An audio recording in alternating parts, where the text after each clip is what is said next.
Sejam muito bem-vindos a mais um episódio do Pastelaria Podcast, podcast oficial da Spectra. Aqui com vocês mais uma vez, Natan, ao meu lado, Maria. Tudo bom, Maria? Vai, Brasil. Tudo bem? Natan, adoro. Adoro. Não, você que Todo fala. mundo. É aí em homenagem a Tchatcha. Ah, tá bom, então beleza. Aqui pode ser relacionado com homenagem a várias outras coisas, aí você Não, que se homenagem a vire. Tchatcha, que Aí não tá você que no se Brasil. vire. Não. Bom, mas dito isso, no episódio de hoje, nós vamos bater um papo sobre o Reflection Paper de qualificação que foi liberado pelo EMA no final do ano passado. A gente ficou de discutir ele aqui, na verdade a gente discutiu até internamente algumas coisas, mas com a agenda um pouco caótica que a gente estava no começo do ano, né, gente? Estamos de volta agora. Estamos aqui. Quem tá mais aqui na mesa pra vocês já devem ter visto. Não, eu ia... Ai, é o meu lado. Não, eu ia. Ir na frente. É não porque eu tem ia ninguém, falar não. depois do Reflection Paper, mas Mas pelo Iris- visto o Reflection Paper é mais importante do que a gente, né? Ai, talvez. Já deixa nos comentários quem é mais importante pro episódio. Reflection. Reflection Paper Ou quem faz a Ou a Iris e o qualificação Lucas. segundo o Reflection Paper. Exato. Essa duplinha aqui tá complexa. Você vê que Não, eles estão se unindo e agora... É motim. a gente fica um pouquinho fora, né? Dá aquele espaço, aí dá nisso. Mas aqui nós temos a Iris e o Lucas, então vocês já conhecem eles também. É a Inclusive, hostess e... duplinha clássica, É, os exatamente. caras são... E a gente já discutiu isso em alguns momentos, a gente discutiu isso bastante internamente quando lançou, na verdade um pouquinho depois até, e a gente ficou de falar sobre ele, acho que é uma ideia bem bacana a gente discutir, trazer alguns pontos em relação ao Reflection Paper, talvez até inclusive fazer os nossos comentários, que a Maria tinha falado aqui, que está em Consulta fase de pública. consulta pública, então a gente talvez possa fazer esse debate um pouquinho aqui mais pontual e algo que a gente poderia até utilizar para escrever nesse momento, mas a ideia é a gente debater os pré-requisitos, se você nunca ouviu falar de qualificação, do porquê que a gente precisa qualificar, as estratégias que eles citam aqui, o porquê que existe algumas dúvidas, a gente vai explicar as dúvidas que a gente vê na prática, que a gente interage com os clientes, então vai ter bastante coisa, a gente vai falar bastante coisa sobre o Reflection Paper, mas antes disso, Leandro, você está posicionado aí? Você lembra como faz isso ainda ou não, Leandro? Ou a sua estadia nas Europa te deixou um pouco fresco, frio? Como é que tá? Fresco não, frio sim. Frio sim, entendi. É porque pra ficar fresquinho tem que ficar calor, né? Então tá bom, Leandro. Então, quais são os 3 lembretes que eles precisam saber antes da gente começar o episódio? Primeiro lembrete que a gente tem uma meta pra cumprir de inscritos no canal esse ano. Uhum. Então ajuda a gente a cumprir essa meta. Que a gente não conseguiu cumprir do ano passado, né? Então podia dobrar a meta, né? Podia dobrar a meta. Tá em débito. Isso, Então dobra a meta, tá abrindo aqui pra ver em quantos inscritos nós estamos. Mas 2.400 mais ou menos. Então é isso, é 2.392. Quase isso aí. isso. Faltam quantos pra chegar na meta? 8. Olha aí que beleza. Uhum. Dá pra Não, tirar? pra chegar na meta, não. Pra chegar nos 2.400 que eu falei. A meta, que seria os 2.500, era do ano passado. A gente tem que tentar chegar a 3.000 esse ano. Acho vai ter muita coisa boa, então segue a gente pra acompanhar aqui, ó, no YouTube, Pastelaria Podcast Oficial. Uhum. Segue a gente, clica no sininho pra receber as notificações, que mês que vem, abril, vai vir muita coisa cabulosa pra vocês aí, hein? Cabulosa. Que aí começou o ano, né? Carnaval acabou, a gente tá postando esse vídeo no último dia de carnaval, que tem 2 bloquinhos pra ir ainda. Sai daqui, vai pro bloquinho, né? Sai daqui, não, tem que editar, depois o bloquinho da edição vai pro bloquinho da Sapucaí. Então vai ter muita coisa, acompanha a gente no YouTube para poder seguir as coisas novas, não ficar esperando e chegar para você no seu e-mail. Olha, chegou, vou lá assistir de curioso, de tudo que presta, tá bom? Segue a gente também. Spectra Soluções Científicas no LinkedIn, tem um monte de coisa nova. Segue a gente lá no Pastelaria Podcast Oficial, YouTube e Spotify. E no LinkedIn, Instagram, Spectra Soluções Científicas. Você que tá aqui hoje, domingo, assistindo isso aqui hoje, domingo, dia 10... Pós-carnaval. Pós-carnaval, dia 9, perdão. Domingo, dia 9, você ainda tem 3 dias para se inscrever no webinar do Caju. Outra meta que queremos bater. Exatamente. Então você vai lá, o link tá aqui na postagem aqui, algum lugar aqui embaixo. Se inscreve lá, você tem 3 dias para fazer isso. Tá acabando as vagas, hein? Ou seja, são 4 lembretes, então. Vai, Um exatamente. lembrete que eu tinha esquecido, mas é isso aí mesmo. Então, esse é o lembrete real. Esse é o verdadeiro. Acabando. Então são Corre, 5, né? corre. Então vai. Você não acabou a prazo de votação, tem que votar na gente do Sindusfarma. Ixi, então são 5. Olha, tá vendo? Dá tempo ainda, até segunda tem tempo. Segunda agora ou que vem? Segunda agora. Dia 10. Dia 11, Dia dia 10, 10. dia 10. Então, você tá vendo isso aqui domingo? quando tá tocando no YouTube lá na sua TV, abre o computador, vai lá e vota na gente, daquele voto maravilhoso no prêmio da qualidade. Que Tem nos paga. instrução da Tatá no No Instagram também, se você não sabe aonde... As instruções são longas, mas não é culpa nossa. É. O processo de votar é um tanto quanto complexo, burocrático, vai. É burocrático. É burocrático. E a Tatá desmiuçou isso da maneira mais fácil e simpática possível para você votar. Foi. Só por esse esforço, deveria votar na gente. Só por isso. Verdade. Certo? E o segundo recadinho é nossos parceiros da YMC América. Se você está procurando colunas cromatográficas, você procura o Laudo lá. Laudão, preciso de colunas. Qual que você tem aí para me indicar? Meu equipamento é o XYZ. Ele vai te indicar a melhor coluna, vai te mandar uma tryart de brinde. Mentira. Mas você vai lá falar com a YMC para dar aquela moral para eles, pra gente. Fala que você viu no Pastelaria. Fala que está indo através de nós, tá bom? Aproveitando da YMC rapidinho. Ó, isso aí mais um lembrete, hein? Sexto lembrete. As nossos amigos da América Latina, dia 18 de março, a gente vai fazer um webinar para América Latina com a YMC. Então ouvi aí, né? Em breve a gente anuncia por aí. Nossa, então calma, mas você falou da Axios ou não? Vai chegar Calma. agora. Ah, vai chegar agora? Então vai depois eu falo. Vai ter o webinar Aí da já Axios. até me cobrou aqui, ó. Ué, Transmissão de calma, pensamento eu até fiquei aqui, ó. tipo, espera, deixa eu ver se tá passando aqui. Eu tô... Não, tá perdi tudo o- certo. Ela gosta Ação. do ursinho aqui. É, Eu gosto. vai. Ó, você vai no webinar do Caju, que vai ter coisas sobre cromatografia lá, dentro do Fusion. Você procura os nossos amigos do Cromatografando, aqui tem o link na descrição aqui também. O Descomplicando HPLC e o HPLC Prático e Definitivo, para aprender tudo sobre HPLC. Quiser aprender sobre colunas, filtros, você vai lá, tem um guia maravilhoso, bonito, explicativo para você na YMC comprar sua coluna, que você sabe qual que é. É tudo alinhado aqui, é tudo pensando em você. Tá tudo no link aqui, ó. Você segue o link aqui nos comentários, você vai de uma coisa, você vai para outra, da outra você vai para uma e assim vai, esse ping-pong. Certo? E agora o Sergião, né? O Sérgio, cadê as promoções? Cadê os brindes novos? Já estamos aqui no começo do ano, aqui, ó. Carnaval acabou, Sérgio. Fala com o Sérgio, da Action Research. Um dia ele acerta. Um dia você, da Action Research. Melhorou? Não muito, Não muito, mas vai. Mas tá bom. Mas segue. O Procura jogo, Actions, procura o Sérgio. Saxios, é isso. Action e Sérgio, tudo junto lá. Action e Sérgio, procura ele lá. Fala com o Sérgio, eu vim no Pastelaria. Você ia ter brinde novo esse ano. Quais que são os brindes? O que a gente tem para comprar padrões com vocês? Aqueles padrões maravilhindos que só vocês têm de qualidades. Então você vai lá falar com ele que vai te dar 20%, 30%, 40%, 70%. Se você chorar muito, ele te dá.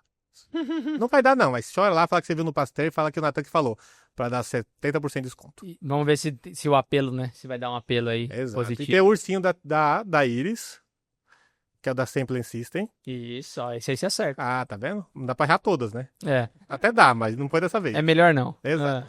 Eles trabalham com amostradores de inox, tem amostradores de pó, líquido, viscoso, o amostrador que você quiser, uma empresa inglesa, a primeira do mercado, de qualidade. Se precisar de padrões, Action, precisa de amostradores, Sample System e tudo falando com o Sérgio, beleza? Exatamente.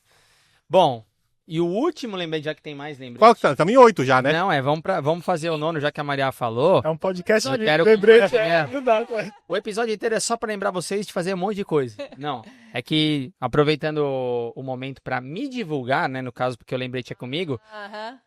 a gente vai fazer, tanto eu quanto o pessoal da LASA, o David Ponte, a gente vai fazer um webinar sobre as nitrosureias, que são as nitrosamidas, que recentemente o EMA publicou a atualização do guia e dos valores dos limites específicos, e aí se você não olhou, tem uma abinha ali do lado agora que está escrito outros derivados nitrosos. Então até então a gente só falava de nitrosaminas e agora tem outros derivados nitrosos, dentre eles, no caso, as nitrosamidas, nitrosureias. Então a gente vai falar bastante sobre isso, porque inclusive no episódio que a gente publicou no começo do ano, que os hosts não eram eu e você, teve questionamento aqui falando sobre isso, falando sobre, seria legal se vocês batessem um papo sobre esse tipo de coisa e tudo mais. Então, aproveitem já o webinar, o link também vai estar na descrição. Vocês vão ter um monte de link na descrição desse episódio, mas entra lá, se inscreve nesse webinar, que eu vou falar sobre o panorama geral de como que as nitrosureias foram parar, né, na tabela de limites, e o David vai apresentar estratégias para você utilizar Read Across, determinar os seus limites através do acróstico. Então vai ser bem interessante, vai ser bem legal, e na sequência vocês vão ter um podcast só sobre isso, que a gente vai falar, o David vai vir aqui, não aqui, mas Do Brasil. online, É. online, e aí a gente vai falar sobre isso também, para a gente replicar um pouquinho do que a gente falou pro webinar no formato de podcast. Certo? Podemos agora, Leandro? Uau. Olha quanta coisa tem pra vocês, tem? Na maioria delas é gratuita. Isso é só o começo. Exato. A maioria é gratuita, gente. Olha só. A Exatamente. maioria é gratuita e o que não é gratuito tem desconto. Exatamente. Você quer Se melhor... bobear, tem cashback. olha aí, cashback, se você comprar com o cartão certo com o Sérgio, Exato, ou o Aldo, você vai ter cashback. Então, Exato. ou é gratuito, ou é desconto, bom programa. Bora, feliz ano novo pra todo mundo, vamos pro carnaval. Lá. Valeu, Leandro. Falou. Falou, Leandro. Não, mas vamos lá. Bom, estando de volta aqui, né? Faz quanto tempo que a gente não grava episódio aqui? 1 mês e pouco, mais ou menos, que a gente não gravava episódio. Então, estamos voltando. Vocês devem estar vendo nas redes sociais. A gente fez uma pequena tour pela Lasa. A gente foi visitar os nossos parceiros da Lasa, da Consult Lasa. Vai ter muita coisa para trazer para vocês. Vocês já viram lá também. A gente ainda está segurando um pouquinho para a gente trazer com mais refinamento, com um pouquinho mais de detalhes. E em breve vocês vão ver, vai ter muita coisa para a gente falar, certo? Amém. Então o ano tá bem completo, cheio de informação para compartilhar. Mas vamos lá.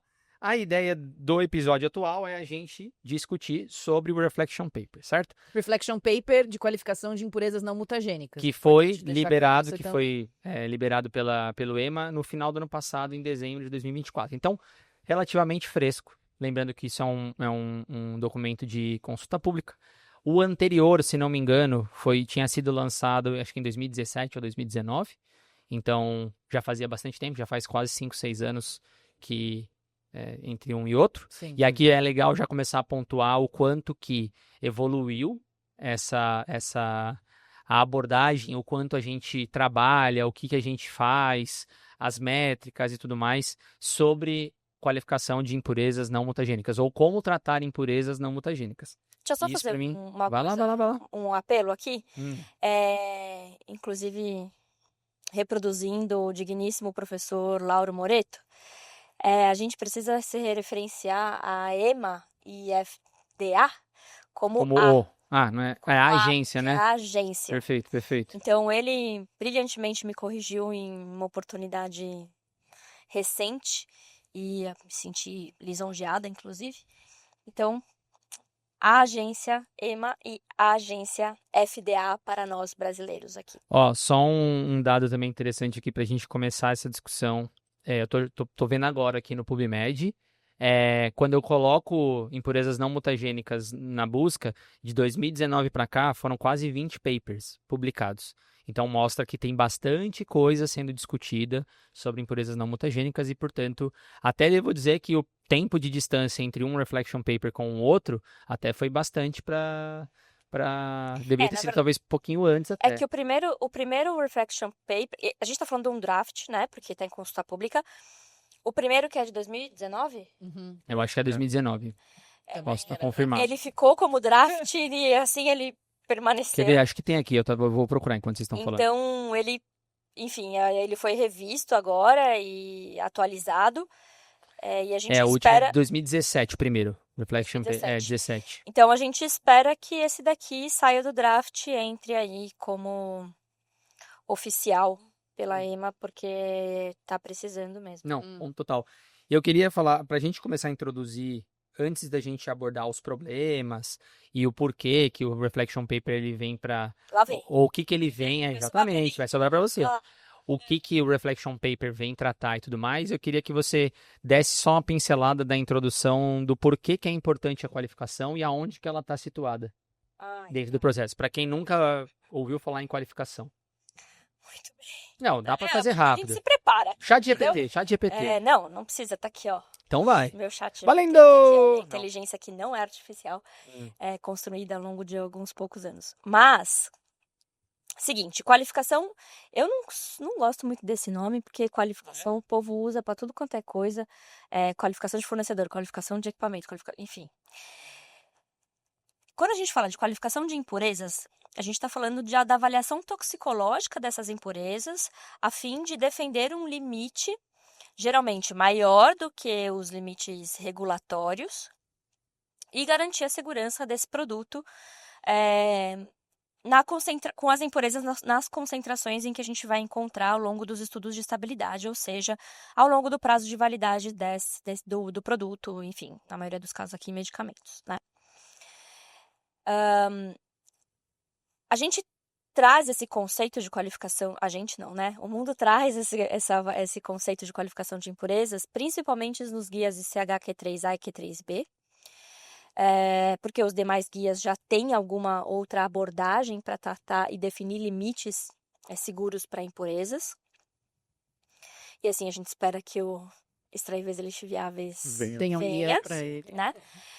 E aqui no Brasil a gente trata esse assunto especificamente na antiga, porém sempre presente RDC 53, que agora é RDC 964 de 2025. Então lá, quando a gente faz todos os estudos para cumprir a 53, não, a 96, a gente vai demorar um tempo, gente. Vai demorar bastante tempo. Foram 10 anos falando 53, então... Aqui não dá pra dar Dá um um Ctrl desconto. F e substituir. Exato, daqui não vai rolar.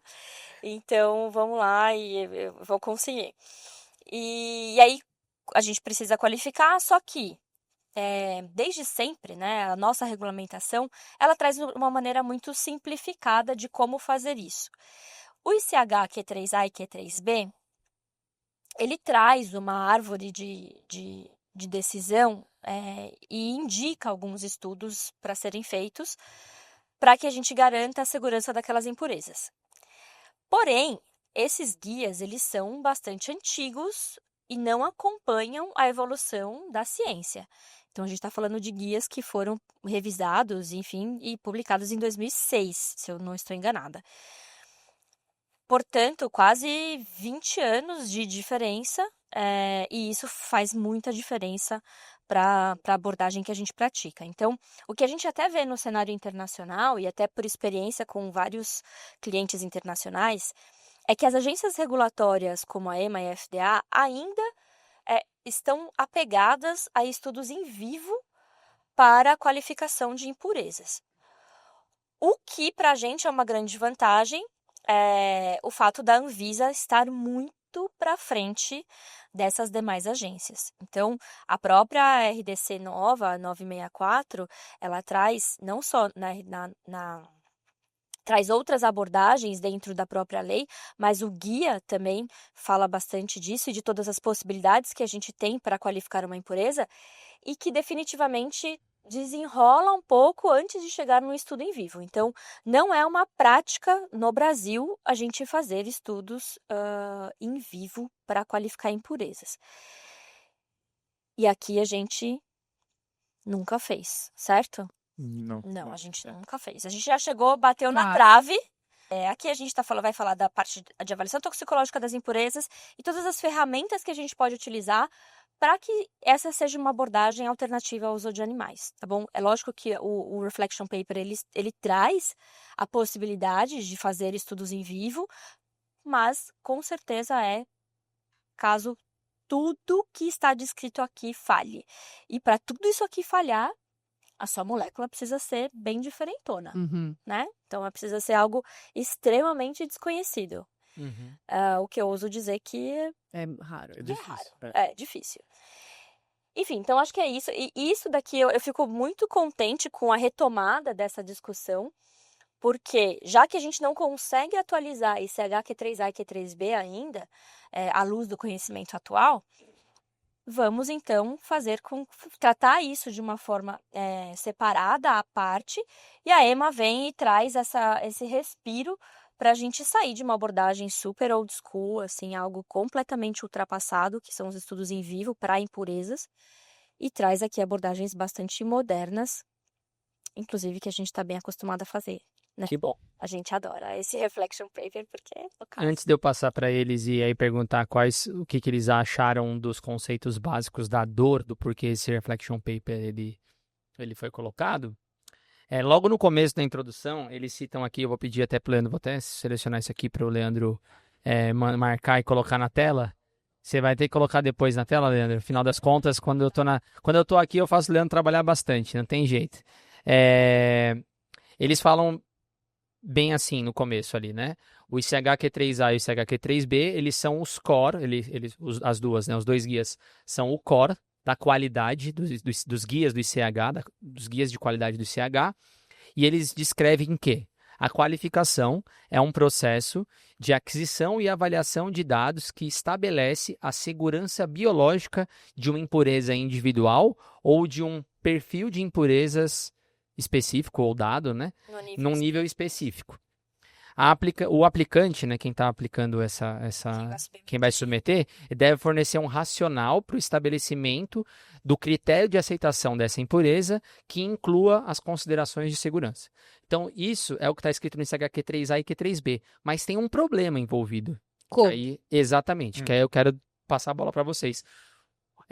Aqui a gente está falando da introdução, mas por que eles construíram esse reflection paper? O que vocês viram? Qual que é a percepção de vocês, assim, do gap específico? Bom, Fiquem à vontade, vocês dois podem falar. Aí eles começam, mas se vocês quiserem falar. cada um fala uma palavra e vê onde termina. Não. Como a Maria disse agora há pouco, a Anvisa, ela tá um pouco mais à frente, né, de quais são os conceitos que a gente pode aplicar para a qualificação de impurezas, porque, na verdade, ela segue bastante o que o último draft de qualificação de impurezas não mutagênicas que a EMA mesmo tinha publicado, esse de 2017, ela já seguia isso. Então, a gente já tinha meio que um direcionamento do que é que poderia ser aplicado. Só que eu entendo que, por ser, inclusive, um draft e que era bem reduzido, né? Agora a gente está com um draft de 30 páginas e o anterior tinha 9 páginas. E a gente descobriu isso de um jeito muito engraçado, inclusive. De um jeito muito engraçado. Parêntese. Lucas chegou aqui, tô lendo o texto. Eu falei, é mesmo? Que página você tá? Não, suave, 9 páginas. A gente falou, não é esse não. Verifica aí o ano, por favor. Ele, não é esse mesmo. Eu tava reflection paper lá, pô, esse não é...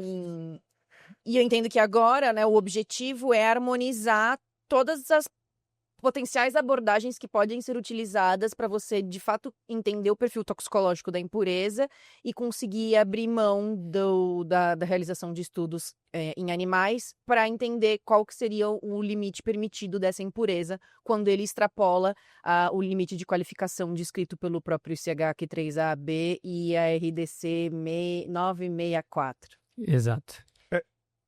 Não, eu só ia falar também que isso também está bastante em linha, acho que com a ideia de evitar testes em vivo, né?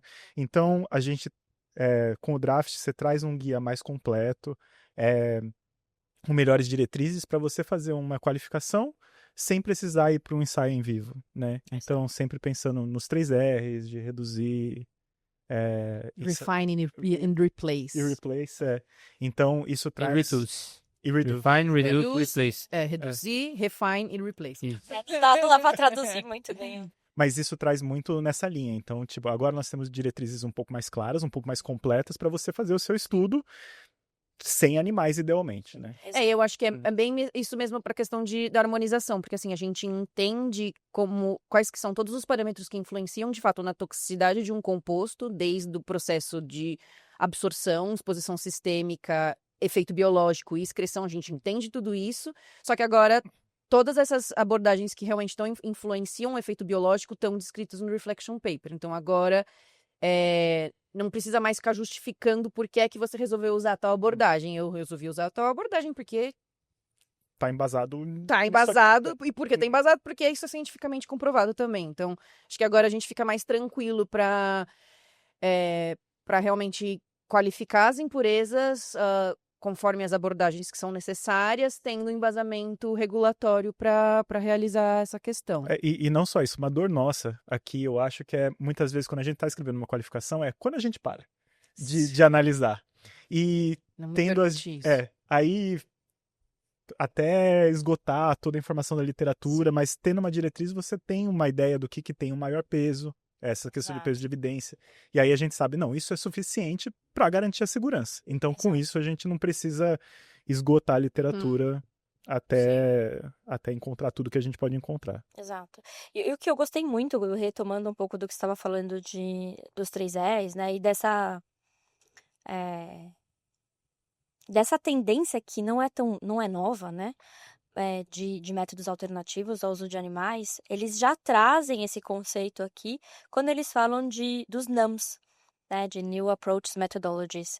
Então, isso é algo que a gente discute faz muito tempo inclusive é uma prática nossa desde sempre aqui. E também de outros guias, né, para qualificação de outras impurezas, né? O M7 trata disso também. Exato, exato.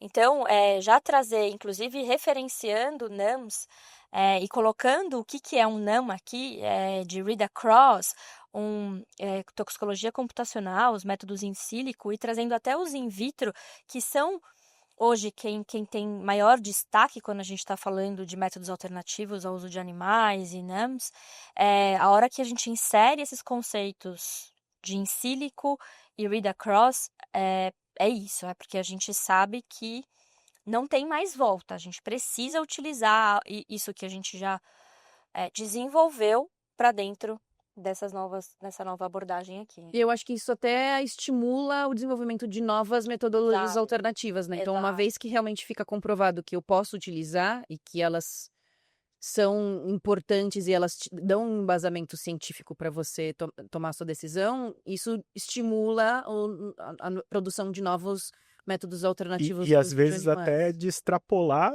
uma metodologia já utilizada. Sim. Então, Exato. só o quanto isso é representativo da realidade quando você vai para frente, né? Não, e ouvindo vocês aqui, o que eu também pesquei, digamos, da leitura, é que fica claro que várias outras impurezas têm os seus próprios guias específicos. Uhum. Então, você sabe como lidar com as impurezas. Sim. Então, quando é uma impureza mutagênica, você tem o M7. Se é um solvente, você tem o ICHQ3C. Se você tem impurezas elementares, você tem o Q3D. Impureza extraíveis e lixiviáveis está vindo e vai ser ICHQ3Z. Mas as não mutagênicas fica um pouco de... caso. Existe um vazio aqui, um gapzinho, que a gente interpreta e entende no ICHQ3A e Q3B vinculado ao produto, mas não tem uma descrição com um pouco mais de critério harmonizado para te falar como fazer aquilo. E aí é nessa... Eu nem sei se esse Reflection Paper, por exemplo, uma vez ele é aprovado, se ele vai ser inserido dentro do ICHQ3A e Q3B, ou se eles vão criar um novo documento, não sei como que eles vão abordar isso. Mas é ali que entra essa padronização, talvez essa complexidade, né? Eu acho que ele é um start, sabe? Um start talvez até para tirar essa discussão dentro de guias que são analíticos muitas vezes, né? Porque se confunde muito a área química com a área biológica, toxicológica. Então, enfim, acho que se ele continuar lá, essa discussão continuar lá, porque também faz sentido você citar, porque faz parte, né, da definição de limites, etc. Talvez eles sigam, pelo menos, o que eles estão... Se isso for aprovado, claro, né? Porque também tem isso. O antigo draft ficou no draft, né? Então, a gente espera que esse daqui, pelo menos, seja aprovado e publicado oficialmente. Se não for, ainda assim, é um bom direcionamento. Mas pensa, mesmo o Reflection, que é draft, ficou draft, influenciou a Anvisa, exato. por exemplo. Já teve um efeito, né? Acho que não só a Anvisa, mas de alguma forma a gente discute isso. Não, e aí eu vou começar a trazer agora uns pontos que a gente estava discutindo um pouco antes nos bastidores.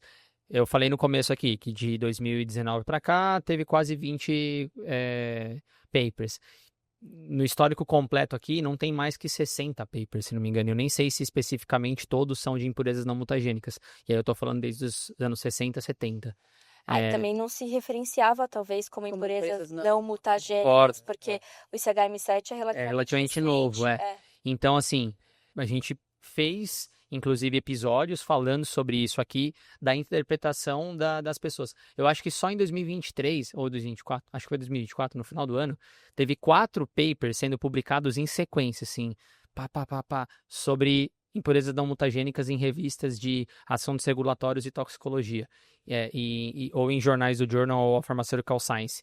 Foi em sequência. Então, em um certo momento, por algum motivo, virou todos os olhos para impurezas não mutagênicas, porque com certeza, gente, e as pessoas que estão publicando são os pesquisadores da indústria, né? Você vê lá, a maior parte deles são pesquisadores de indústria, e grandes partes deles estão fazendo benchmark, para não dizer que foram todos os papers benchmark, cada um olhando com uma perspectiva e uma visão, e grande parte deles chegam à mesma correlação, chegam à mesma conclusão, que é a maior parte das estruturas não deveriam ser consideradas com um grande risco, e aí entra a questão dos limites, como que você vai desenvolver isso.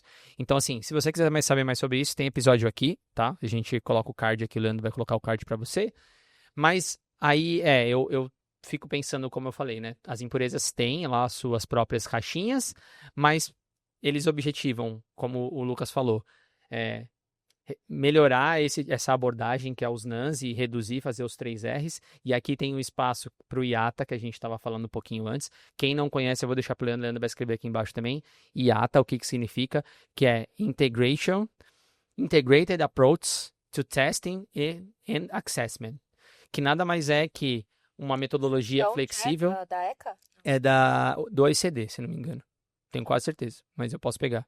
Ah, não, é da Comissão Europeia. da Comissão Europeia, exato. Aqui, ó. European Commission.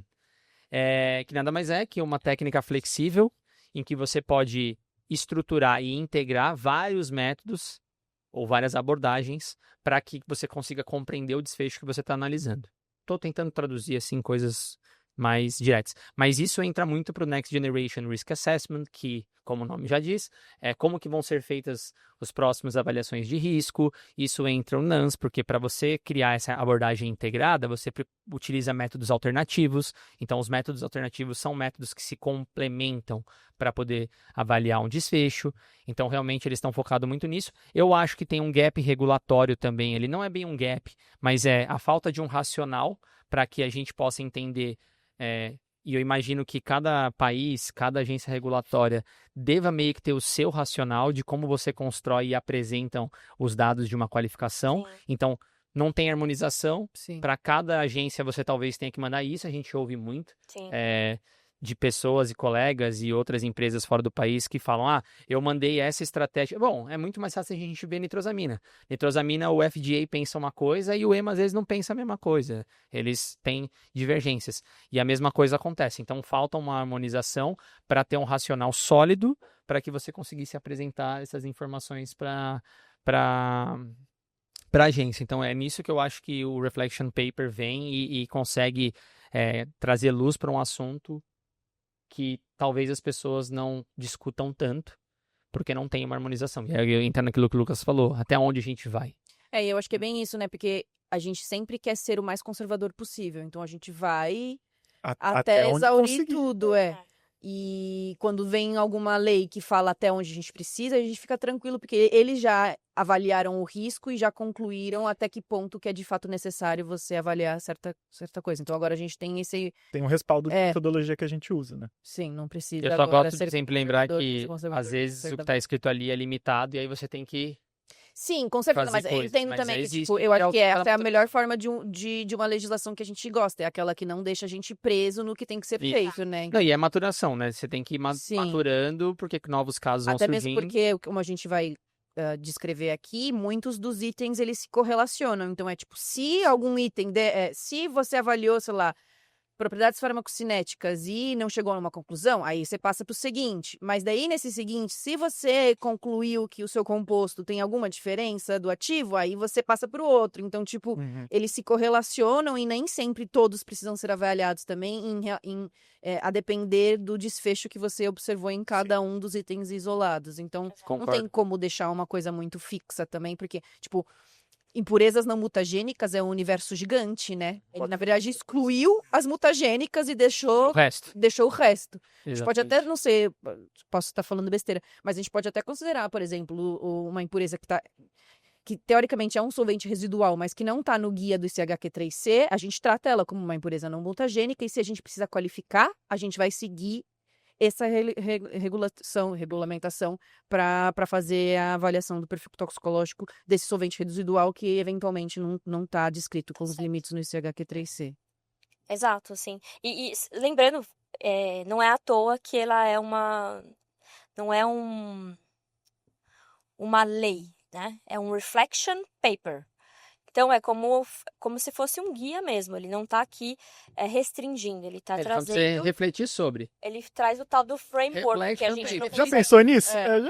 Pare e reflita. Ele traz um framework conta, que eles falam Isso. aqui, que eu gosto de dizer que nada. Que é o Uma racional. linha de raciocínio É. clara sobre o que precisa ser feito. O que pode ser suficiente para você não ter que ficar aí meses fazendo uma qualificação. E evitar o uso de animais. Não, e o intuito do episódio, galera, não é a gente explicar, porque a gente já falou sobre isso em outros episódios, como que faz uma qualificação, como que faz um read across, como que a gente já explicou várias vezes em outros episódios sobre o read across, o que que é o conceito, aplicado a nitrosamina ou não nitrosamina, enfim. Aí eu convido vocês a voltar lá atrás, tem na playlist, inclusive, quem não entrou lá, entra, procura especificamente esses assuntos e aí vocês vão poder achar um pouquinho mais de detalhes. Mas eu queria trazer o primeiro, porque a gente vai falar um pouquinho do Reflection Paper em termos de itens, bem por cima do que a gente acha, do que a gente não acha, mas não vamos entrar muito no detalhe específico do que é cada coisa. Mas é engraçado que... Até porque seriam 15 horas de episódio.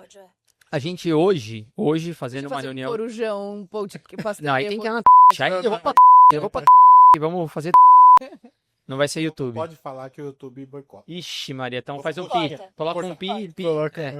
Vou pôr pra roxinha. Segue Tá. na outra plataforma. É, a do amigo outra. vizinho. Hoje a gente teve uma reunião, inclusive, que a gente teve que discutir o que eu vou trazer aqui agora, porque está aqui na introdução. Eu vou ler mais uma parte, mas é rápido.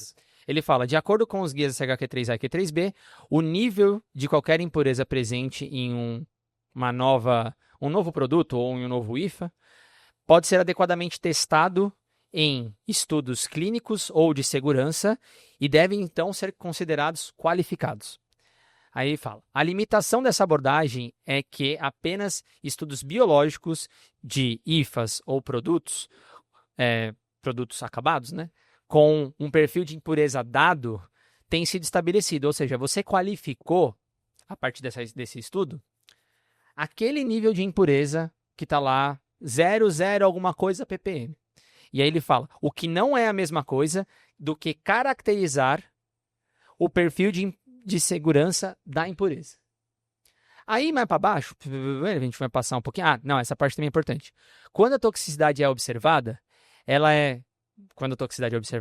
não é possível, geralmente, de discriminar entre a toxicidade atribuída do IFA e da impureza presente naquele batch.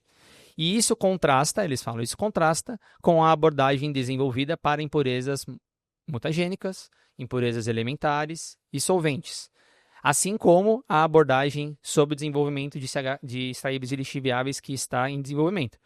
Ou seja, onde é uma abordagem composta específica. O que isso quer dizer? Até tem outra parte aqui depois que eu posso ler um pouquinho mais para frente, a gente entra na discussão de, tá bom, se eu tiver que fazer teste em animal, eu vou lá e vou testar o meu produto com a impureza, naquele nível baixo, naquele nível de impureza, e não vai dar toxicidade, e eu vou falar, não tem problema. Só que a gente discutiu isso hoje, inclusive, sobre muitas pessoas falam isso. Eu já ouvi dentro da indústria de pessoas falarem assim, não, a Anvisa está aceitando um AIMS, por exemplo, de uma impureza, dentro da quantidade do IFA. Então, eu pego o meu IFA, porque eu não consigo sintetizar, ou eu não consigo comprar, isolar, ou tenho alguma dificuldade, e eu vou lá e faço o teste do produto.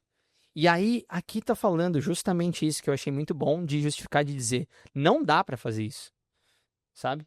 Não dá. E por quê? Você quer falar um pouquinho, TC, sobre... Enquanto eu vou achar o outro parágrafo aqui que tem a parte bacana também? Pode falar. Sim, e isso sempre foi um apelo meu.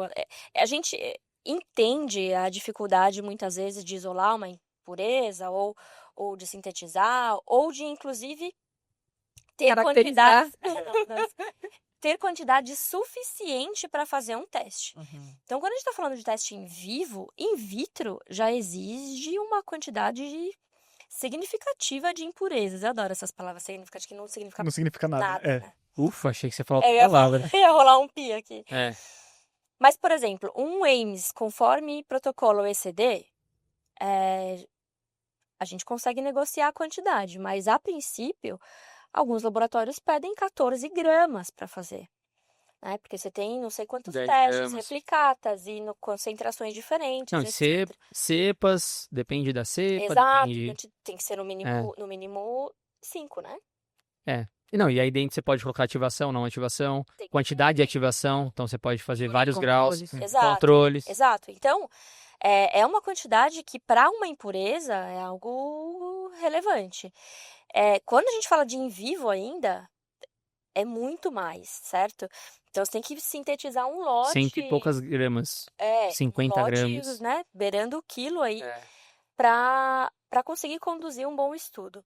Então, eu entendo a dificuldade de fazer um estudo por conta dessa questão prática, né, da amostra. Mas até aí, você usar o produto final ou o IFA contendo essa impureza, mesmo que seja na quantidade que você Tá em conta. vai defender de limite, né, após a qualificação, dificilmente isso vai te gerar alguma resposta que seja perceptível e que você consiga correlacionar com a sua impureza. Para nessa parte que é aqui, ó, a frase tá: impurezas em produtos ou em IFAs são dosados nesses estudos em animais em níveis muito menores do que o IFA. Então, o que a gente está dizendo é que a impureza está muito menor do que o IFA. Então, um NOAEL, que é o No Observed Adverse Effect Level, e nesses estudos é mais provável estar relacionado ao IFA do que à impureza. Além disso, isso compromete um racional científico para um estudo de qualificação e viola a lei de proteção de animais, que estariam relacionados com os 3 R's, porque você vai gastar muito mais animal para poder fazer e você não deveria, então, aplicar dessa forma. Pronto, tá vendo? Anos eu falando isso, o Ema só deu Não é, então, e eu achei interessante que é logo na introdução. Nossa, eu já tive discussões com gente, assim, Não, e dando palestra na Anvisa, a galera me desafiando do auditório. Eu falei assim, gente, Não, e desculpa, eu já ouvi isso não de dentro da faz indústria. cientificamente não faz sentido. Porque não precisa, né, não precisa ser toxicologista para entender isso, né? O quanto que você vai sobrecarregar os receptores ou enfim, o sítio ativo que pode ser que muitas vezes é o mesmo, Sim. porque a gente está falando de moléculas que são derivadas do ativo.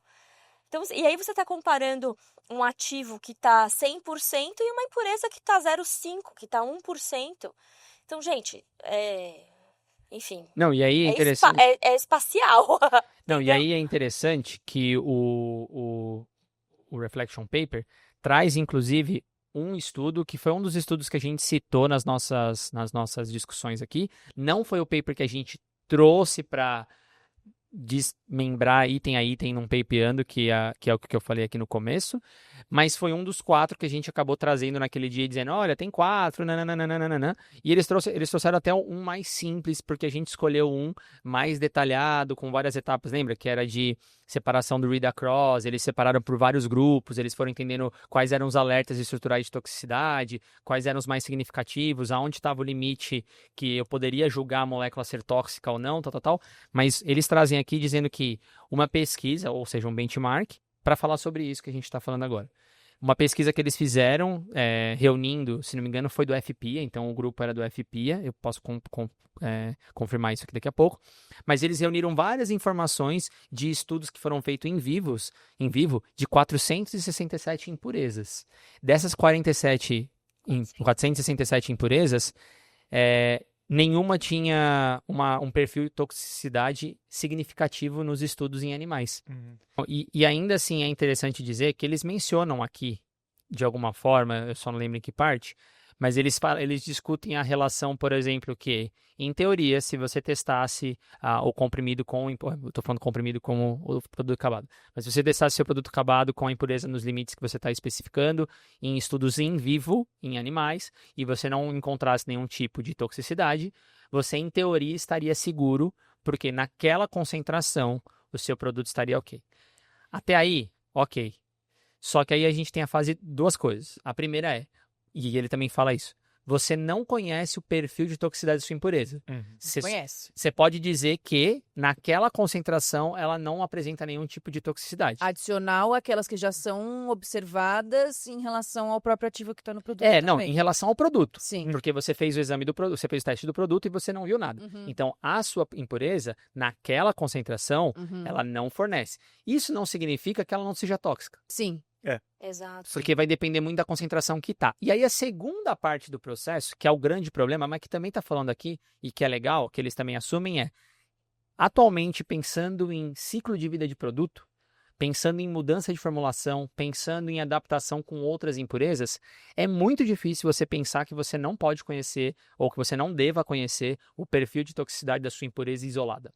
Por quê? Se você mudar qualquer coisa do seu produto, qualquer coisa do seu processo produtivo, ainda pensando em um produto como indústria farmacêutica de genérico que muda o tempo inteiro, você pode ter aumento do nível da impureza no seu produto. E aí, como é que você vai fazer? Não, e até mesmo Aí com outra acabou. questão aí, se eu penso, por exemplo, que vou fazer um estudo em vivo com a minha forma farmacêutica que tem essa impureza que está acima do limite preconizado pelo ICH, vou fazer um estudo em vivo, beleza, e o ideal seria, então, encontrar uma dose dessa combinação do meu produto que não cause nenhum efeito, seja ele adverso ou terapêutico.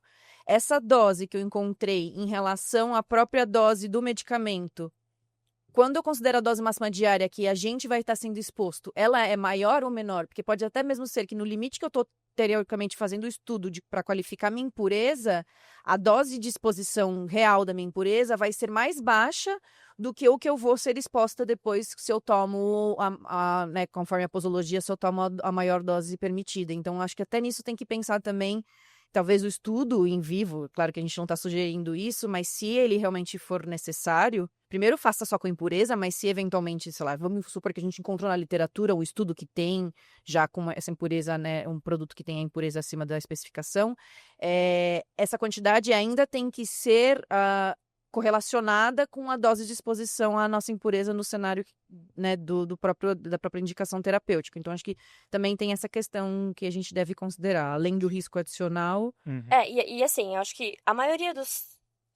Eu quero acreditar que a maioria dos estudos em vivo que existem hoje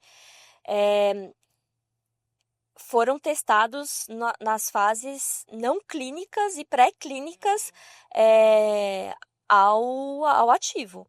Não que foram feitos estudos em vivo só por conta das impurezas. Então, eu creio que esses 467 estudos que eles estão avaliando aqui, com certeza foram, ou a grande maioria deles, específico para ensaios pré-clínicos. E aí, nesse momento, não se sabe posologia definida ainda, né? Muitas vezes. Então, e outra, não se tem uma formulação que é a formulação que vai ser final. Então, assim, acho que a gente já falou... Em vivo a gente não precisa a gente já falou bem mal do em vivo aqui, acho que a gente pode passar para as novas abordagens. Não, eu nem acho que é falar mal, é só tentar explicar que quando as pessoas discutem, não, mas a gente já fez, ou a Anvisa testou. Gente, vai ter crítica, vai ter questionamento, com certeza. E aí vocês vão ter que fazer trabalho redobrado. Sim. Então, assim, não faz sentido fazer dessa forma. Infelizmente, essa é a verdade. E no final, o Reflection Paper, ele ajuda aqui, já que se você for para esse caminho... Com certeza. Ele traz o desenho do estudo, enfim, ele traz aqui as dicas de como fazer um estudo. Se vocês quiserem um podcast falando sobre isso, é legal também. Eu gosto de como fazer estudos em vivo e tudo mais. Deixa aqui anotado que a gente traz o que é padrão ouro e o que não é padrão ouro, de acordo com a OECD e tudo mais, para vocês entenderem como avaliar também um estudo desses.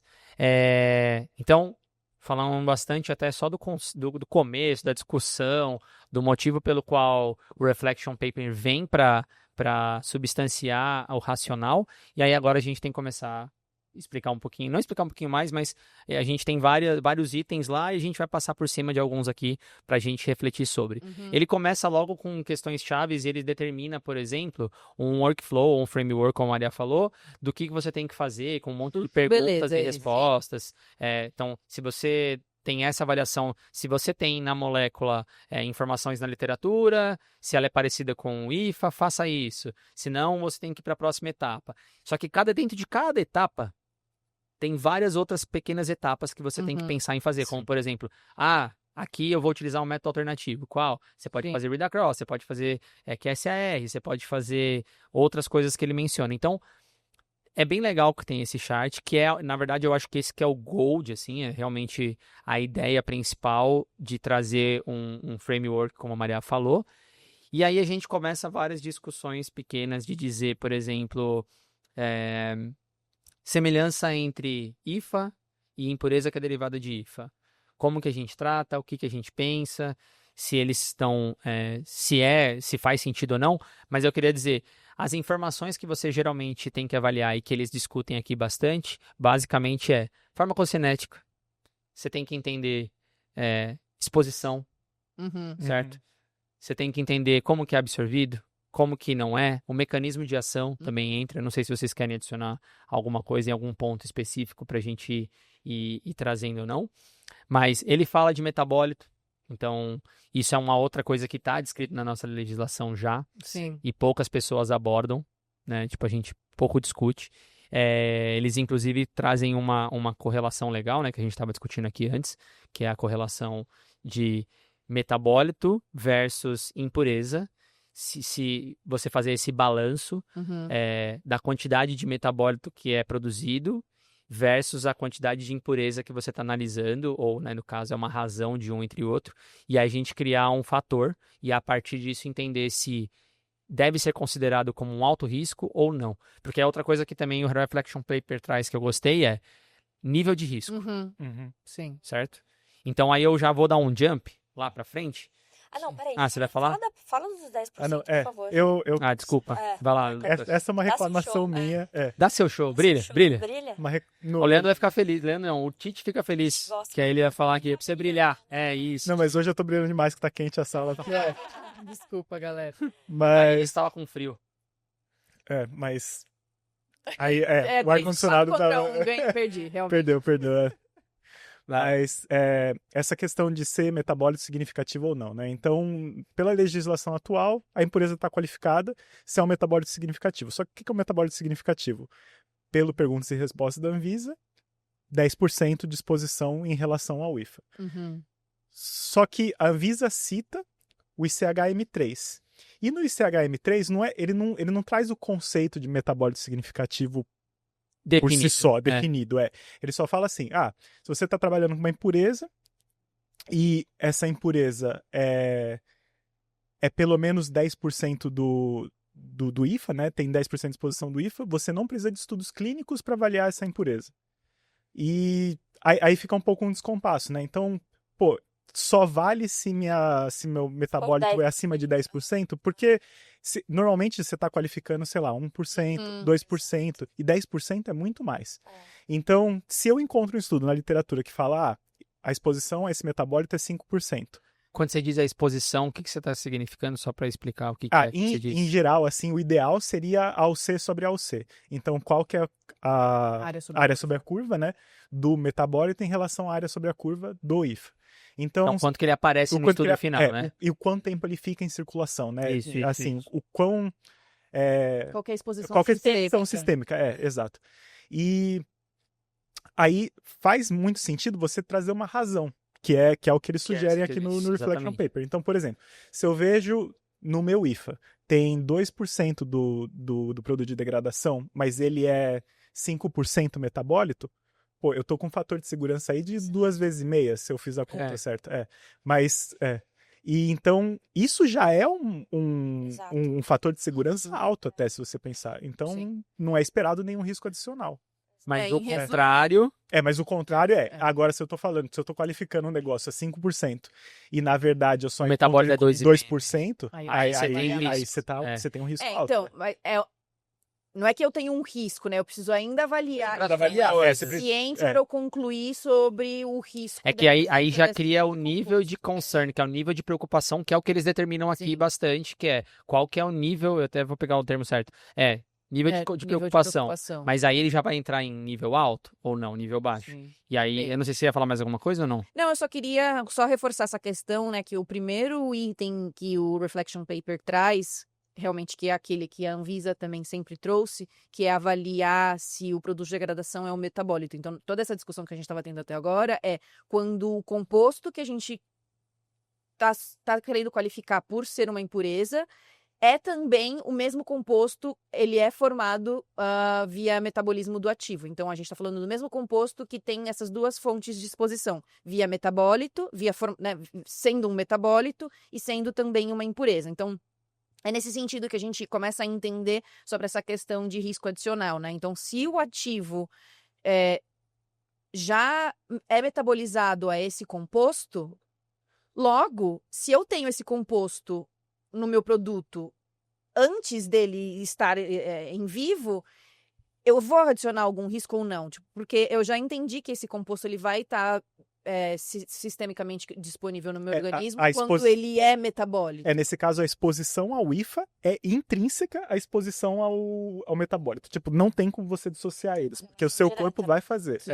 E ainda eu acho que tem uma outra questão ainda que acrescenta um certo conservadorismo, que é a própria a exposição a esse composto como impureza pode ser ainda inferior à exposição a ela como metabólito, porque pode ser que esse composto não é biodisponível.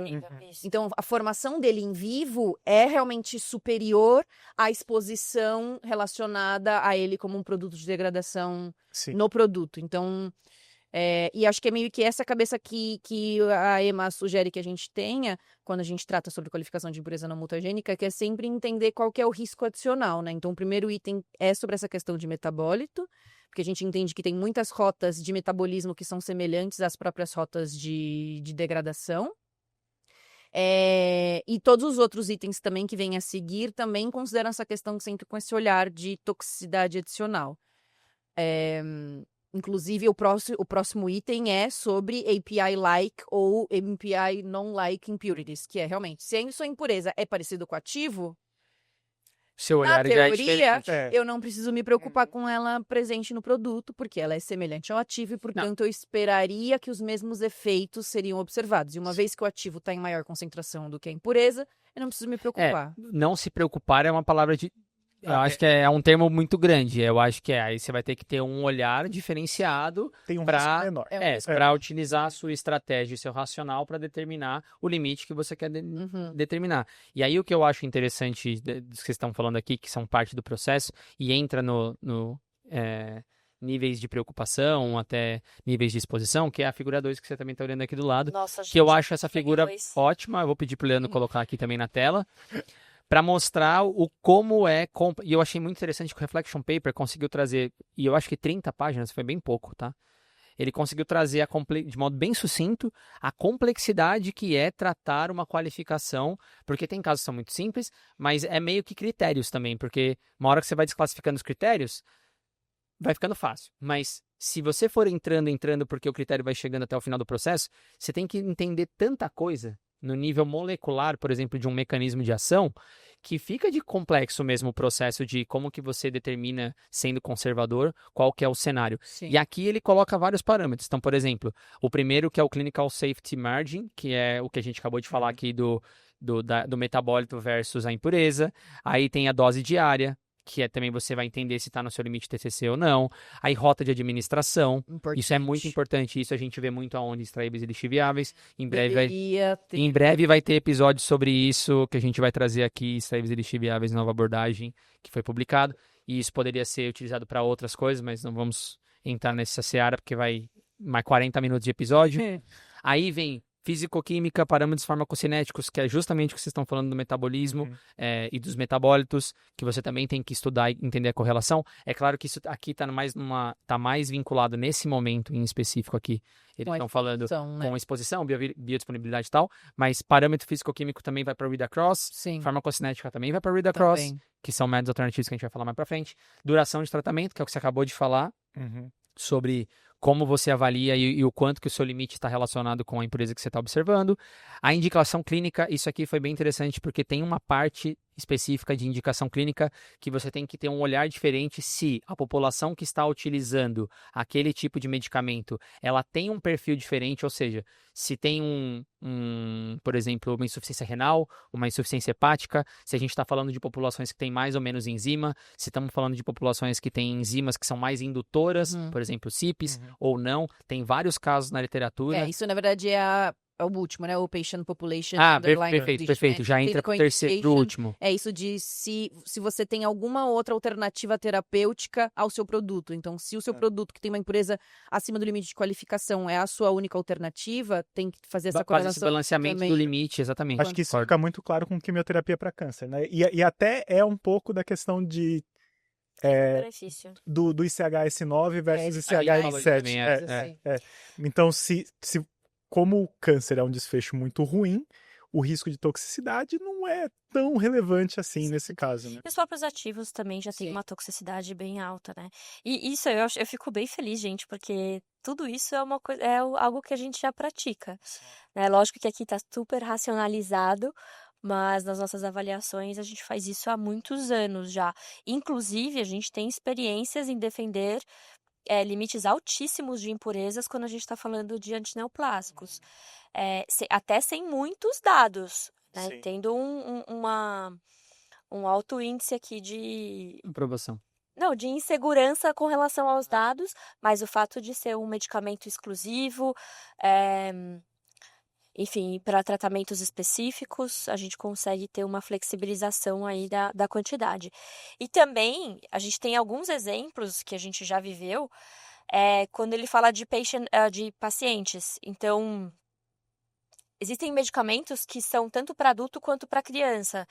E aí, aqui, se você usa um peso corporal diferente, até para definir dose máxima diária, se você está falando de líquidos que você vai precisar calcular a dose máxima diária, a gente precisa tratar isso de maneira diferente para adulto versus criança.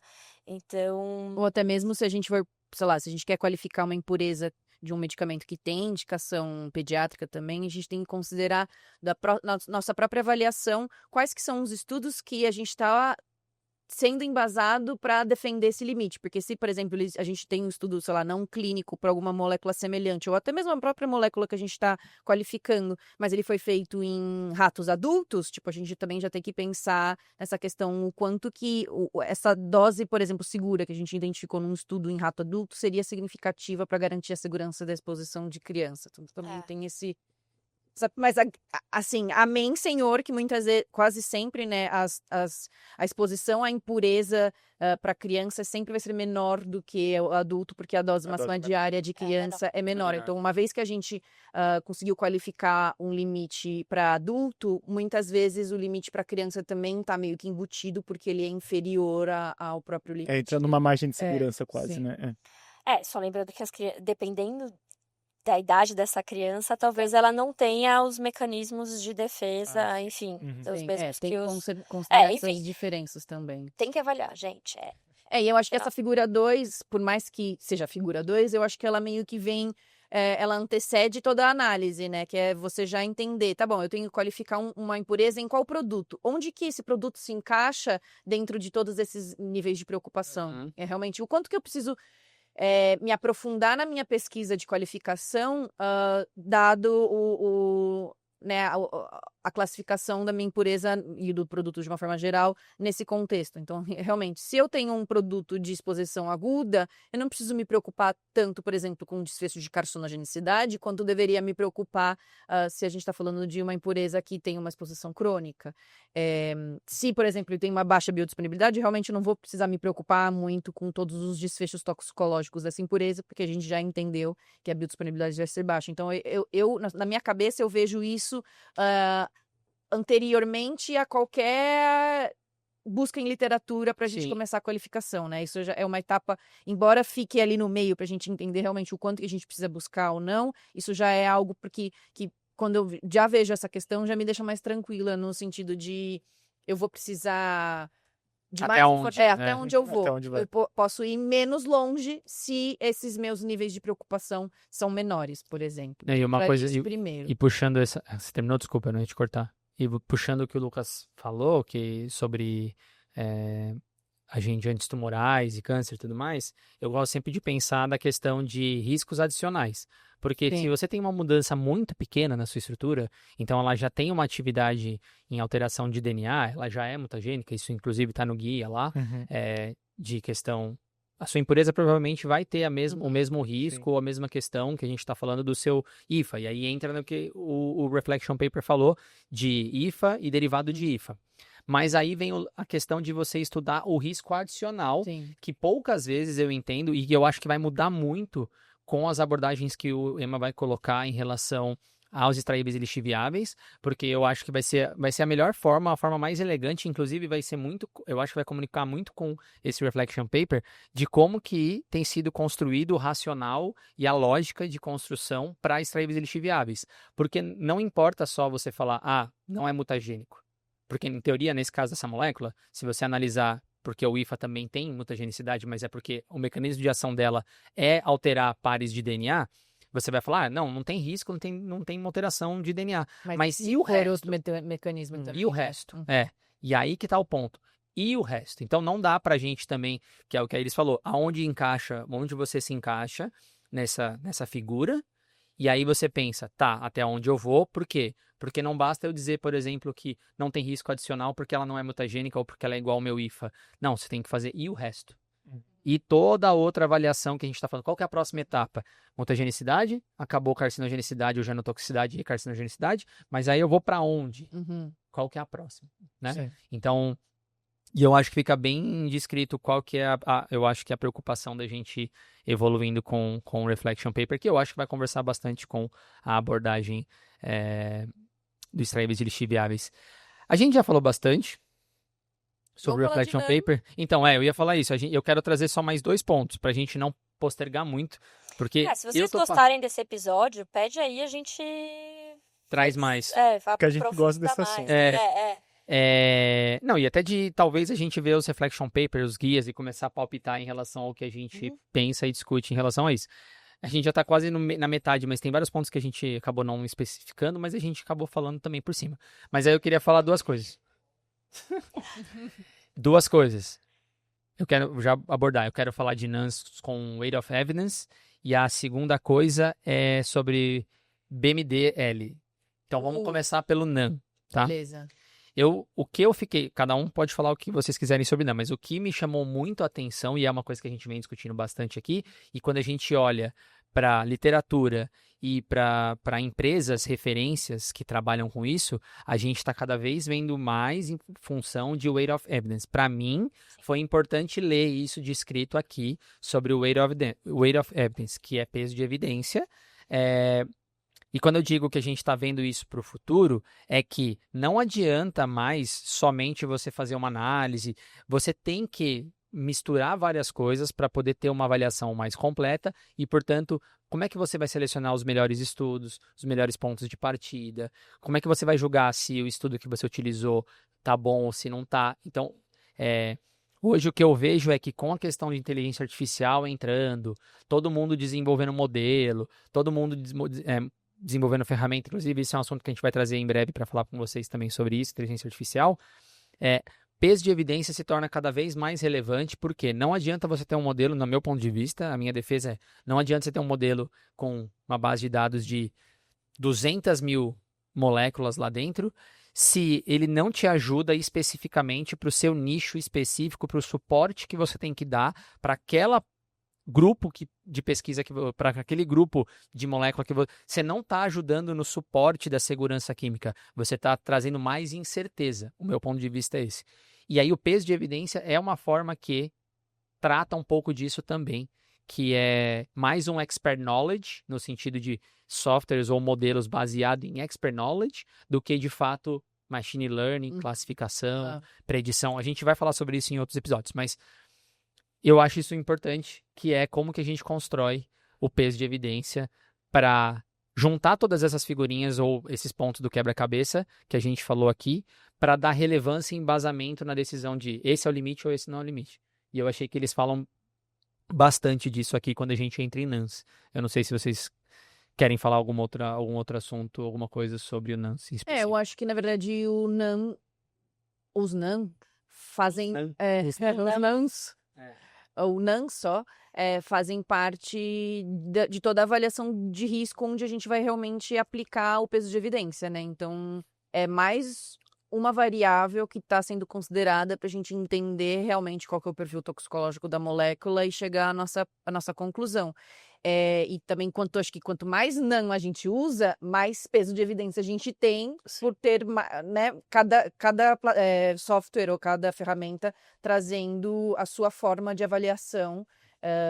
Lembrando que NAN não precisa ser um complementar. software, tá, Não gente? precisa ser Não precisa ser um software. software. Você pode usar um experimento que simule uma absorção ou alguma coisa do tipo, ou um experimento que mimetize uma metabolização, tudo mais, desde que seja confiável, né? Seria tudo que não é uso animal, né? Necessariamente. Coisa alternativa ao uso de animal é o que a gente chama de NAN.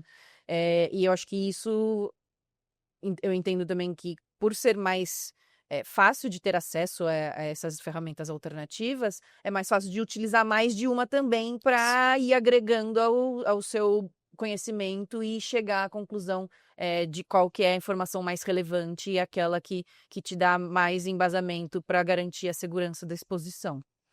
Eu acho que uma pergunta que eu sempre recebo, né, em treinamentos e palestras como é que eu avalio isso quantitativamente? Qual que é o limite que a gente precisa defender? E isso, de fato, nem sempre é possível. Por isso que a gente sempre trata impurezas como um risco adicional. Sim. E NAM, ele tem uma abordagem qualitativa, né? Então, é difícil, você não vai conseguir, através de um método alternativo, como os que estão descritos aqui, dizer que 10 miligramas da sua impureza é seguro. Mas isso que a gente está falando, por isso que o Natan trouxe de peso de evidência é muito importante, porque o NAN geralmente traz um peso de evidência bem importante. Até por isso que muitas vezes a gente começa um estudo de qualificação por NAM. Né? Até para você entender qual que é o caminho que você vai traçar para defender ou não aquela impureza, para você aprofundar mais ou não em determinados pontos que são pontos de preocupação. Muitas vezes um NAM, várias abordagens NAM, elas são suficientes para defender quando a gente tem dados robustos e essa comparação, principalmente de API-like. Mas o que fica ainda para mim é a parte quantitativa, sabe? Porque para você fazer uma avaliação quantitativa real, você precisa de dado. E para impureza, difícil ter dado. Acho que o mais próximo que a gente conseguiria chegar de uma qualificação quantitativa por NAN seria se a gente aplicasse um read across em que a gente conhecesse quais são as doses desse análogo, e daí a gente consegue definir um PDE ou alguma outra abordagem de definição de limite. Mas fora isso fica bem difícil. Mas não significa que não ter uma dose determinada como segura não significa que a sua dose no medicamento não é considerada segura. Claro, se você fizer uma avaliação integrada e concluir que realmente não tem nenhum desfecho. E de certa forma, eu acho que a gente pode casar essa questão da qualificação ser quase que qualitativa, porque a gente está sempre falando, risco adicional. A gente nunca está buscando um valor específico do até isso é possível. A gente só não espera um risco adicional. E no NAN, a gente pode tentar casar os desfechos, né? Então, por exemplo, se a gente está falando de absorção, a gente pode comparar com IFA. Essa nossa impureza é mais ou menos parecida com IFA, então eu vou ver a absorção. A absorção dela é menor do que a do IFA. Um risco a menos, porque a exposição vai ser pequena. Por isso que eu acho que esses cálculos que ele traz, né, você falar de peso de evidência e nível ou margin safety... level of concern, né? O nível de preocupação? E também margin of safety também. Eu não sei se Não, é isso margem mesmo. de segurança. Margem de segurança. Você consegue, de alguma forma, quantificar um pouco esse risco comparativo. Uhum. E aí eu acho que essa é a ideia. Então é legal a gente também falar sobre isso aqui, porque muitas vezes os clientes vêm pra gente falando assim, quanto você consegue defender dessa impureza? E a qualificação, principalmente quando a gente está falando de produtos de degradação, ela é muito, e até mesmo de impurezas de síntese, se for pensar, ela é muito mais relativa do que absoluta. Então, a gente vai qualificar aquilo que está presente dentro do seu produto, dentro do seu ativo. E é essa linha de raciocínio que é super importante pra gente. Por quê? Porque a gente vai, que nem a gente está falando até agora, e o Lucas fechou aqui com chave de ouro, a gente vai sempre fazer essa correlação com o IFA para defender a segurança do produto como um todo. E acho que uma outra coisa que tem que falar sobre esse aspecto é até mesmo quando a gente, por exemplo, está fazendo avaliação e a gente identifica qual que seria a dose, tipo, qual que seria um limite de exposição máximo à sua impureza, se o limite que você precisa qualificar é inferior a isso que a gente está definindo, a gente vai qualificar o seu limite. Exato. E não o que a gente defendeu como o máximo. Porque a gente sabe que a agência, ela tem, que eu acho que faz muito sentido, tem esse receio mesmo. Por que é que você está qualificando um limite tão alto se você não está encontrando isso no seu estudo de estabilidade, né? Então, até mesmo quanto a isso, quando a gente tem o limite, a gente volta e qualifica só o limite Eu do acho que cliente. isso é um pouco de amadurecimento, porque assim, a gente poderia, se a gente tem dado, a gente conseguiria setar um limite, né? O que é raro, tá bom? Não é assim, é raríssimo. Fazer um PDE para uma impureza é sonho, né? É muito bom quando acontece. É maravilhoso, Mas nunca mas acontece. nunca acontece. A gente tem sei lá, não sei, de milhões de trabalhos que a gente já fez, são pouquíssimos São casos. pouquíssimos. Mas eu acho que a gente poderia fazer isso, contanto que a empresa não usasse isso para setar um limite, uma especificação. Eu acho que talvez seja por isso que a Anvisa traga essa barreira, esse impeditivo, porque a gente vê claramente se a gente puder colocar o limite mais alto, eles vão querer largar a mão e colocar esse limite lá para o alto. Só que é isso, a gente não está falando de segurança dissociado de qualidade. Sim. Né? Porque quando a gente está falando de produto de degradação, você não pode deixar o seu IFA degradar a ponto de ter uma concentração de impurezas absurda. Então, a gente também tem que fazer esse balanço e a especificação precisa ser definida com base no que você está encontrando no seu produto. E aí, consequentemente, a gente qualifica o que você está encontrando no seu produto, mas eu acho que por conta dessa falta de amadurecimento geral do que se coloca como especificação e o que se pode defender de limite. Mas vamos chegar lá.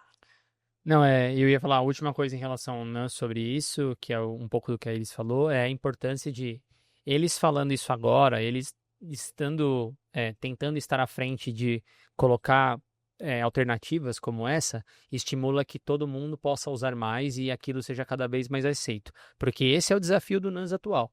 Então, o NAM, por exemplo, na área cosmética, já é muito mais aceito por muito tempo do que na indústria farmacêutica, inclusive até por causa do apelo animal que teve nos últimos anos, tudo mais. Então, e da proibição, né? Na isso, cosmético é proibido. E já na indústria farmacêutica ainda não é tão aplicado. Então, toda essa história de Next Risk Generation, tudo isso que a gente falou no começo do IATA e o próprio NAM, o challenge principal é a aplicação disso na prática para que as agências recebam casos, aprendam sobre isso, se acostumem, aceitem, critiquem, troquem, né, de certa forma com as indústrias, para que isso possa ser cada vez mais aceito. Inclusive, a gente vai falar sobre isso em um episódio mais para frente aí também, que vocês vão ouvir mais falar sobre isso. E aí, por fim, entrando nessa história do quantitativo com qualitativo, eu trago o BMD, que eu só vou dizer para vocês que, gente, estudem BMD, quem não conhece BMD, ou BMDL, que é Benchmark Dose, nesse caso, Lower Boundary, por isso que é BMDL. Porque, além do NOAEL, BMD é um estudo que a gente consegue extrair de estudos in vitro, por exemplo, ou até de estudos em vivos, em células e tudo mais. Então, ele é tão próximo quanto, talvez, da informação que a gente poderia ter de um NOAEL. Então, no futuro, só que ele é muito mais fácil de se obter comparativamente com o NOAEL. Então, Quer dizer, fácil eu tô dizendo no experimento, tá? No cálculo, nem tanto. Porque a diferença entre os dois é que no NOAEL é que a gente não tem nenhum efeito, né? E o benchmark dose é uma dose que tem um Pouquinho de efeito. E o problema é aonde e quem olha para dizer o quanto que aquilo é o efeito ou quanto não é. Então, mas o Noel também teria esse risco, mas enfim.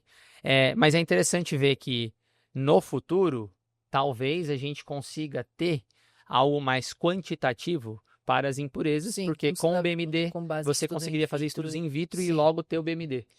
Então, É o que tá falando de nitrosamina, já entrou Exatamente. essa discussão, né? exatamente. Mas eu já trouxe para vocês, a gente não falou isso em nenhum episódio, mas já tem discussão em nitrosamina, em publicação de contagem de colônia em Ames, para poder falar quem é mais, quem é menos. Isso é importante. E automaticamente correlacionar isso com potência. Mas isso é outro mas tem episódio, outra vamos deixar para questão. frente. Tá, não vamos A gente não falar vai entrar sobre nesse nível. isso. Mas antes de chegar nesse nível, o BMD é anterior a isso. Então, o Sim. BMD vai vir primeiro, provavelmente. Mas o fato é, eles já estão citando o BMD aqui.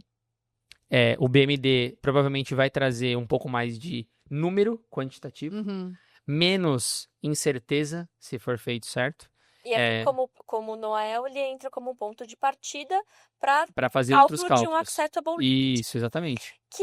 E aí, eu vou trazer a minha revolta, tá bom? Mais uma.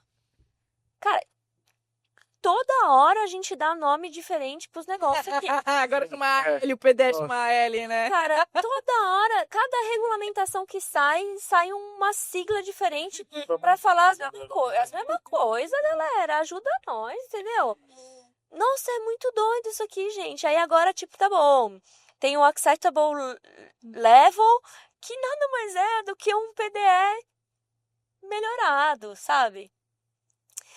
Que leva em consideração que tudo a gente já fazia, sem dar nome, Sim. enfim. Mas, desculpa, o desabafo. Não, mas eu acho que isso é bem legal mesmo, porque esse reflection paper, ele meio que bota tudo dentro de uma caixinha das coisas que a gente já sabia isoladamente, mas que nunca tinham sido integradas em um documento. Por mais que a gente saiba que elas possam ser integradas, é a primeira vez que tá tudo descrito no mesmo lugar, né? A gente não precisa ficar buscando informação solta, tá pelo menos num lugar único. Não, concordo plenamente. Concordo em separar os fatores de ajuste aqui, de segurança e tal. Só que não precisava Não precisa mudar um nome, sabe? Nem que fosse um enhanced PDE, sabe? Um PDF melhorado, modificado, sei lá eu. Mas é isso, cada coisa que sai a gente vai ter que aprender uma sigla nova. E aí, qual se você fala... 53 mudou pra qual? 964. Mas, E aí o que me preocupa é que assim, a gente às vezes está falando das mesmas abordagens para áreas diferentes do conhecimento. Então isso é uma coisa que a gente vê muito em labs, que foi super difícil a gente implementar labs e substituir ele ao PDE, porque PDE não é uma abordagem, isso aqui é uma abordagem, né? E aí quando a gente não usa um PDE, veio o pessoal, pelo amor de Deus, não tem o PDE aqui. Falando, cara, não é PDE para usar aqui, né? Então, o PDE foi instituído para impurezas no ICH-Q3C e ok, vamos continuar usando, mas não que a gente não consiga importar, talvez esse seja o mesmo conceito do que a gente usa para cosmético, do que usa para alimentos, do que usa, enfim, para outras áreas do conhecimento, e espero que um dia tudo isso seja harmonizado para a gente falar a mesma língua. Mas desculpa. Tá? Não, é isso. Acho que da minha parte a gente já falou bastante. Acho que a gente já falou, Leandro. Quanto tempo já foi aí, Leandro? Muito. 3 dias de podcast. 3 dias de podcast pra subir em breve pra vocês. O povo volta. Maratona. Faz tempo que a gente não se vê. E aí, assim, fica eufórico. O Leandro quer ir pro carnaval. Pode Leandro falar que carnaval. não é datado. A gente tá gravando na sexta-feira, quase à noite, pra postar domingo, porque a vida tá corrida, gente. Que bom que o meu minha semana de trabalho tá acabando e a do Leandro tava começando agora. Tá começando junto com o carnaval. Não vem não, porque minha semana começou segunda-feira. Tem um monte de videozinho no Instagram. Teve a Iris hoje, fazendo o tour pela Lasa. 1h20 mais ou menos, Natan. É isso. Vocês querem adicionar mais alguma coisa que vocês acham? Acho que da minha parte os Será pontos que eu fiquei principais de muito apoio. com isso, porque ele melhorou o que já tinha, o que já estava relativamente bom. Deu um abracinho na gente também. Deu um abracinho, porque, gente, clientes, fiquem tranquilos. A gente já fazia Estamos no caminho, né? Sempre estivemos. mas ainda sinto falta de uma coisa que o Andy Tisdale discute no livro dele, que traria muita ajuda para fazer um cálculo quantitativo de impurezas, que é a Haber Law modificada. Então, vou até bater um papo com ele para ver se Quem a quiser gente saber consegue sobre também. Haber, a gente não fez nenhum episódio sobre isso. A gente Não. podia juntar e fazer Haber e Kramer, por exemplo. Podemos. Aqui eles falam de Kramer. Kramer, Tudo bem, não. aqui tá coberto o Kramer, Mas mas talvez as pessoas não Haber- saibam. Se vocês quiserem, coloca aqui. Porque recebemos pedidos recentes sobre mais coisas sobre... antiga 53 ele É, tá com a 6 Exatamente. Então, 964. Ai, 964. Deus, ajuda. as pessoas querem saber mais sobre as diferenças, o que era, o que tá sendo agora e tal. Então, esperem um pouco, vocês vão ter esse episódio também. Mas se quiser saber sobre Haber e A Kramer, gente pode gravar já agora, que sei tudo. Já segue. tá bom. É É isso? É isso. Bom, gente... E vamos sentar pra fazer uma consulta pública, que acho que merece. Pronto, agora a gente tem trabalho pra fazer aqui. O trabalho da Iris estava acabando. É. Ela vai trabalhar junto com o Leandro no fim de semana. Porque Os dois vão trabalhar, entendeu? O Lucas não, ele... Eu ele, desisti ele- já. não, o Lucas Tem é que daqueles cuidar que da assiste. pele, né? Deu por hoje. Não, o Lucas é o que se diverte, né, Lucas? É, Você o olha os outros, eu não vou falar o quê. Eu só venho dar Você se pitaco no diverte. final. Ah, não gostei. É isso. Exatamente. O Lucas tem um sticker interno Pai. nosso que é isso. Ele olha os outros e se diverte. É só isso, basicamente. Bom, gente, é isso. Espero que vocês tenham gostado. Oi, esse Não se esqueçam, vai arrebentar. não se esqueçam, se inscrevam no canal, deixem seus comentários, dá o like, ativa o sininho, por favor, para vocês saberem quando vocês vão receber mensagem. A gente tem muito conteúdo já preparado para compartilhar com vocês. E em breve vocês vão começar a receber esses conteúdos. A gente montou a playlist lá no YouTube também e que vai estar no site da Spectra em breve também, com uma sessão específica para você ter um aprendizado mais direcionado, uma trilha de conhecimento. Então, isso foi o que as pessoas pediram para a gente nos comentários do último vídeo, que elas querem os resumos ou algo mais rápido e mais mastigado, a pessoa inclusive falou.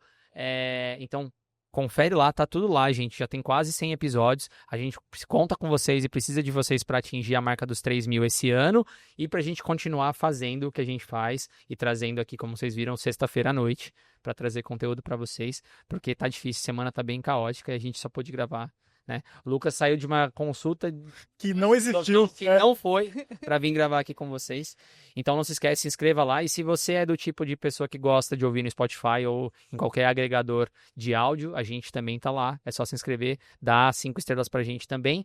E não se esqueçam, aqui tem 8 lembretes para vocês fazerem de recados hoje aqui, mas agradecer a Axios, nossos parceiros, agradecer a YMC, que são os nossos parceiros. Tem o webinar com a Lasa e a Consult Lasa que a gente vai fazer ainda esse mês, o link vai estar aqui.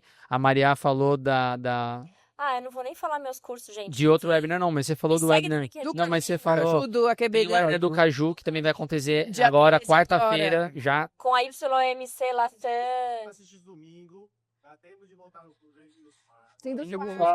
Também. E se inscrever no Tá, webinar. Tem que se inscrever no webinar que você recebeu o link para inscrição do webinar via seu e-mail. Escreve, coloca o Exatamente. e-mail bonitinho pra gente mandar o link. Dá tempo ainda, então vai. Vai, não, ela falou, qual que era o webinar que você falou? Com a Isso. YMC Da- Latam. Isso, foi esse que você falou no começo do... Foi. Que as pessoas têm que ficar espertas, daqui a pouco a gente vai trazer a data. Nós Então, estamos aí é bastante aparecendo coisa. em todos os canais, porque a agenda tá cheia. não, é pra bastante coisa, e esse ano, como a gente falou, vai ter muito mais coisa pra vocês também. Então, como o Pasteur dizia, que o acaso favoreça as mentes preparadas e que, com certeza, uma das informações que a gente falou seja o acaso que vocês estão esperando. Até o próximo episódio. Tchau. A Iris adora quando a gente faz essa frase. Lá, lá, ô, ô, ô, ô. mais. Ai, reunião.